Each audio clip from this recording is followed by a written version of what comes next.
Hey everyone, it's Lane with Tim's Nation. I'm here today to talk to you about the Custodes list I'm bringing to play against DJ's AdMech today. Now, I'm using the Shield Host detachment today.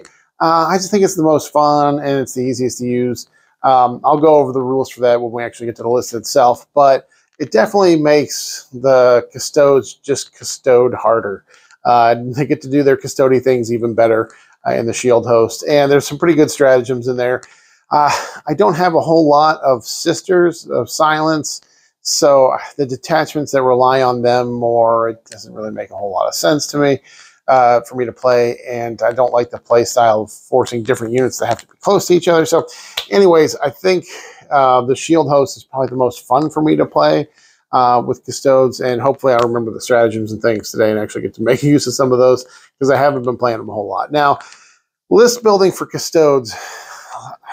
As I was trying to put together a list, a lot of the stuff just fell into place because we know the things that are really strong right now. We know that Warden's really good. We know that Venatari are really good. We know that Kyria Draxus with the Custodian Guard is really good.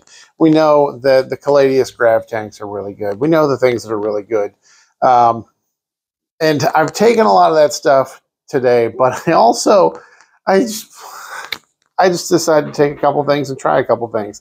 One of which you need to stay tuned for. You need to watch through the list because the last thing in the list today, he's a juicy boy. I'm glad to be bringing him. I don't think I've ever played him.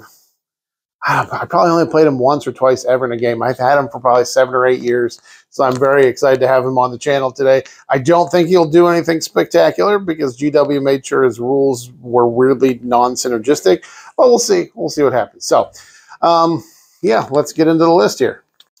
Okay, so we are running a Shield Host detachment of the Custodes. Shield Host gives us some fun rules. So we know what the martial katas are.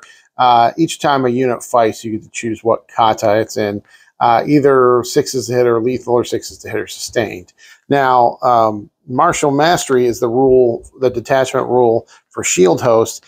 And basically at the start of each battle round, I have to choose at the start of the battle round, so I got to remember to do that. I choose one of 2 buffs that's active for the turn. Now, this is something they changed really recently with the balanced data slate. It used to be a once per game buff up of both of these things, but now you can choose one of them to be active during a turn, but you get them throughout the whole game. So you can choose one each battle round, and there's no limit to them. It's just one. You just get one active each battle round. So one of them just makes all your martial kata abilities proc on a 5-up. So 5-ups become critical hits. Then next, the other option is you just increase the AP by 1 during close combat. So you either have all your katas proc on 5s or you increase your AP by 1. And DJ has got these robots and they have a 2-up save. So on the turn I try to get into those robots, I will probably go for the extra AP. I think going for the katas proccing on 5s is always a good one, but going for the extra AP might make more sense when we get into those robots. We'll see what happens. Pay attention to the battle report. See what happens. So here we go. Here's our actual list. So to start off, we have 3 characters. We have Trajan Valoris. Old TJ Valoris is going to be my warlord, of course, because that's what he does. This guy's... He lost a lot of his abilities, or a lot of his spice, and they kind of limited him what he can do now. So basically he has, when he leads a unit, basically his unit now, they ignore any modifiers to ballistic or weapon skill or to hit rolls. It used to be they ignored any modifiers at all. GW decided lots of other armies can have that, but not Custodes. So he does ignore modifiers to hit characteristics and hit rolls. So that's kind of nice for his unit. And then his other one is Moment Shackle. So once per game, I can choose one of these things. I either have a 2+ invulnerable save for the fight phase, or his Watcher's Axe gets 12 attacks for a turn. Now listen, 12 attacks, and if the katas are proccing on 5s, means this boy's going to swing real hard. And that's why I brought him today. I put him with it. He's going to be going with a unit of Custodian Guard, and I just want to get him in there and give him one good turn to hit real hard. So his axe, his Watcher's axe, hilariously, it does have a shooting profile of 2 shots, strength 5, AP 2, but flat 3 damage for some reason.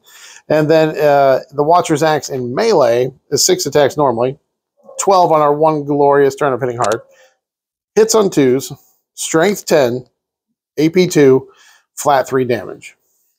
So obviously, if we proc on lethals, that's going to be really strong. I'm probably going to go with sustained for just about anything besides the dune crawlers. So I think the robots are a lower toughness, like 8 or something. They're not toughness 10, so I'm going to be wounding on 3, so I'll probably just go sustained. So with 12 attacks, he might get 15 or 16, or maybe even more hits if he's procking on 5s.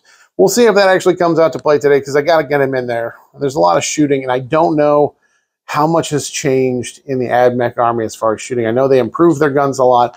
We'll see how it actually comes to play. You know, I'm not going to really understand the changes to AdMech until I actually get to play against it. So we'll see. Hopefully he and his crew survive so he can get in there and just smack the crap out of some robots. That's my hope. That's my dream. Next, we do have the Blade Wizard, the Blade Champion. The Blade Champion has a variety of close combat attacks, so depending on the situation, you can choose a different attack. I'm not going to go through all of them. His abilities are nice. So first of all, once per game, in your charge phase, you can choose that his unit can charge after advancing. So this is nice because you don't have to make that decision in your movement phase. You can make it actually in your charge phase if you want to actually take advantage of that. So once per game, his unit can advance and still charge. And then his unit also will reroll charges for the whole game. So that just makes him a little extra juicy. I did put the enhancement on him, Panoptispecs. This is a 5-point enhancement, and his unit just ignores cover. So we'll see if that comes into play when he's going to be leading the Wardens, because we're going to get the Wardens into leading the way, because they're going to be neg 1 to wound, because he's being led by a character, and he's going to, they're going to keep him alive a little bit longer. So Blade Champion, Panoptispecs. And then we do have one Shield Captain on Dawn Eagle Jet Bike. So a Jet Bike Captain.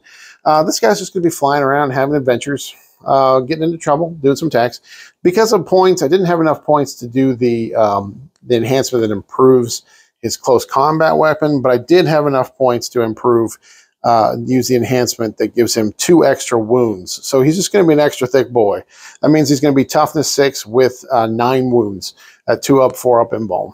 So, of course, as a captain, once per round, he can use a stratagem. So I'm going to have to review my strategies. I'm guessing I'll probably save that for rerolls on the charge, because that will be handy when I want to get him into combat. But, yeah, that's what he does. And then let me read his other ability here. So once per battle, if he has fought, if he's within engagement range, he can make a fallback move. Or if he's not within engagement range, he can make a normal move. So he just gets this extra move at the end of the turn once per game. I think last time I used him, I didn't use that. So I'm going to try to remember that. A big part of this is me just remembering all the rules, because every Custodes unit has 2 rules. So I'm going to hope I can remember that today. That he can, after fighting, he can just either make a full 12-inch, and he's a 12-inch move. So you can either fall back 12 inches or make a normal move of 12 inches. We'll see how that comes into play here. Mostly we'll see if I remember it. Of course, then we have 2 4-man squads of Custodian Guard. I'm running 4-mans just because I didn't have the points.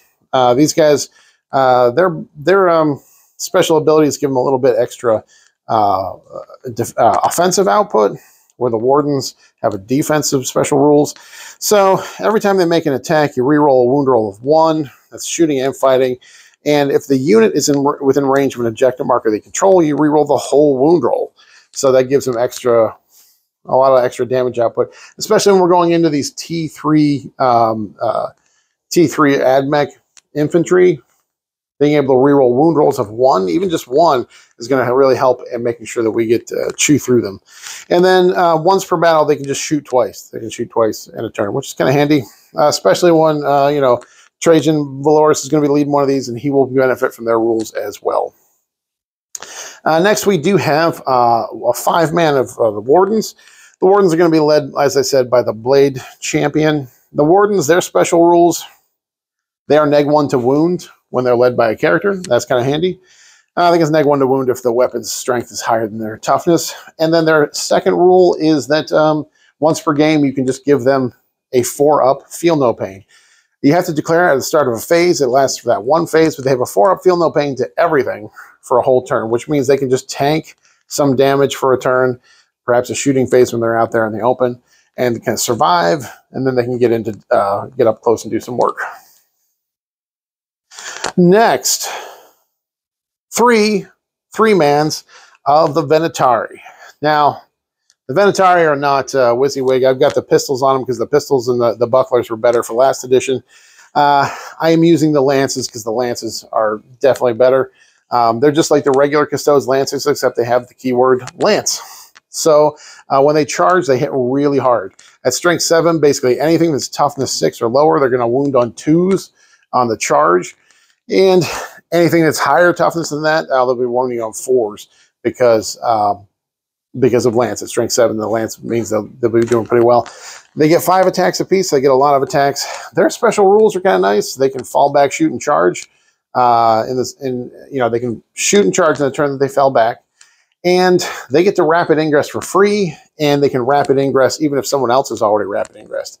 Now, a lot of things have changed with the free strats and such with the recent balance data slate. But for these guys, because the specific stratagem, rapid ingress, is mentioned, they still get to do it for free, and they can still do it even if other units have done it already. So all 3 of these units can rapid ingress in the same turn and do it for free. It's really going to depend on whether I go first or second, I guess, whether I do that. Obviously, going second, rapid ingress is much stronger because in turn 2, when my opponent goes for, starts his turn 2 and rapid ingress, and by my turn 2, they'll be getting into to do some damage. But look out for those guys rapid ingressing, charging in, and just doing a whole bunch of work. Now, most of this stuff is pretty typical for Custodes. But today I'm running the 2 Dreadnoughts. Not the Telamon, but the Galatis and the Achilles. So these guys were stronger in the last edition. And GW, just for some reason, I don't know why, they just decided to make certain things worse for 10th edition. These are close combat primarily. Their shooting isn't that strong. And GW decided that they would have a 6-inch move. So apparently these big Dreadnoughts cannot move any faster than regular infantry. I know like Redemptor Dreadnoughts have an 8-inch move. Vehicles typically have a further move. I don't know why they made them so slow. We'll see if they can survive long enough to get close and get up close and personal to do some work. So first of all, the Achilles is the one with the spear. I love the fact that these 2 guys are just big versions of the Custodian Guard. You have a sword and board Custodian Guard, and you have a sword and board Dreadnought, you have a spear Custodian Guard, and you have a spear Dreadnought. So the Achilles is the spear Dreadnought. His spear, it just gets 1 shot, strength 9, AP 2, 3 damage. So we'll see if that comes into play at all. I mean, it might do a little bit of damage to a robot or one of the Dragoons. We'll see. But the fact that it's only 1 shot is kind of a letdown. He's got some other little piddly shots in there as well. But his close combat now, he's got 5 attacks hitting on 2s, strength 12, AP 2, D6 plus 1, and lance. So meaning at strength 12, anything that's toughness 10 or lower, toughness 11 or lower, he's going to be wounding on 2s in the charge. That will be handy in this game. And both the Dreadnoughts do benefit from the katas and the Shield Host's Martial Mastery rule. So they will get the benefit from that as well. Hopefully they can get into combat with those little 6-inch moves. They are toughness 9 with 10 wounds. 2-up armor. He only has a 5-up invuln. So we'll see if he sticks around a little bit longer. His special rule, basically at the start of the fight phase, or each time this model is selected to fight, you select an enemy unit with an engagement range and roll a d6. On a 4 or 5, the unit suffers D3 mortal wounds. On a 6, the enemy unit suffers 3 mortal wounds.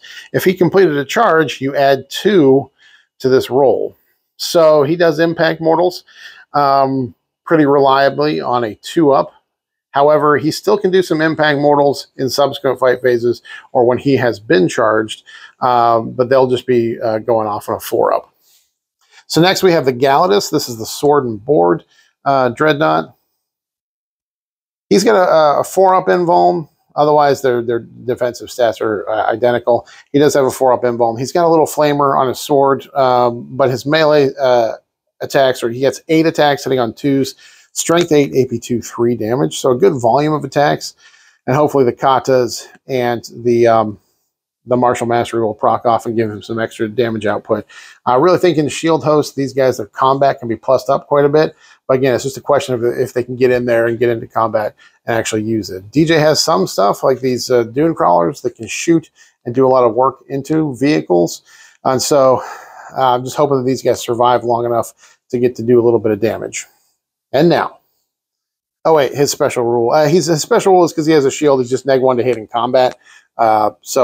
If he does get into combat and he gets attacked, he will be neg 1 to hit. Now, you've been patient. You've been waiting. I promised something special. Today, we are bringing the High Lord Inquisitor, Fyodor Karamazov, riding into battle on his Throne of Judgment. I've had this model for a while now, 7 or 8 years probably. I painted him a long time ago. He is white metal, guys. He is Nottingham steel. He's a big old half-pound chunk of metal.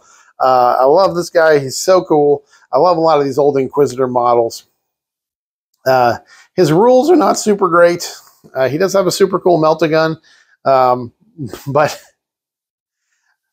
as I said, with those, with the Custodes dreadnoughts, they gave him a 6-inch move. For some reason, they gave this guy a 5-inch move. He has the coolest melta gun in the game. He's got this master-crafted multi-melta. It's 3 attacks, 3 shots, hits on 3, strength 10, so higher strength than a regular multi-melta, AP 4, D6 damage, and melta 3. However, they gave him a 5-inch move, basically guaranteeing that he will never be in melta range to take advantage of that melta 3. So he's so cool. I love him. We're going to give him a try. I'm guessing he's probably just going to hold my home field objective today until later in the game. I don't want him to get blown up too quickly. He is toughness 8 with 9 wounds, 3-up armor, 4-up invuln. Honestly, if he had something like lone op, it would make him so much stronger. So he could just get out there and get close and start doing some work. Especially because his secondary, his special rules are really about him being close up engaged with the enemy army. And I just feel like because he's such a cool model, he's going to be such a target and he'll get popped too soon. But his 2 special rules is anytime a friendly unit is within 6 inches of him, you add 1 to the battle shock and leadership test for that unit. And if an enemy unit's within 6 inches, they subtract 1 from battle shock and leadership tests. And then his dread reputation at the start of a shooting phase, I can pick 1 enemy unit within 12 of the model, and that unit must take a battle shock test. Again, those rules are, I guess, useful somewhat, but only if he's kind of leading the way, charging up the board, getting close to the enemy. So I don't think it's going to be supremely useful. He does have his combat is just a mastercrafted power sword, so he can pop a couple guys. Really, for 130 points, he's probably not that great. But look at this guy. Just look at this model. I'm so happy with him. I'm so happy he's going to be on the table. I just hope he gets to fire that multi-melta and pick up a robot or do some amount of damage. That's my hope for him today. That's it. Okay, so for shield hosts, there are some good stratagems. I'm not going to go through them all. There's like a fallback and shoot and charge. There's do a 4-up feel no pain to mortals. A few other things that have some use and some value. I think you can sticky objectives. Obviously, just check out the battle report to see if I remember to use them. I'm going to have to be checking my phone quite a bit. The shield host really just want to take advantage of those extra attacks. Not necessarily extra attacks, but either having the katas proc of 5s or getting an extra AP, just depending on how I feel for that battle round. The Venatari, man, if they get in there, they can do some work. But the problem a lot of times with this ad mech is there's so many models. A lot of times I can't get to the targets I want to get to. I might end up wrecking a bunch of rangers and then getting shot by dune crawlers and the robots in return. Now, I know the ad mech changes. They've lost that pesky armor of contempt benefit they could get, but they gain +1 to ballistic skill and giving all their weapons heavy, so essentially giving them +2 means they're just going to be hitting me pretty consistently. It may be a problem. I'm just going to have to count on my 2-up saves and my 4-up invulns. So follow me over to the battle report. Let's see how these guys do. Let's hope and pray that Karamazov gets some to do something, contribute somehow to the battle. With that little 5-inch move, I don't know if he's going to get close enough to do anything, but let's go find out.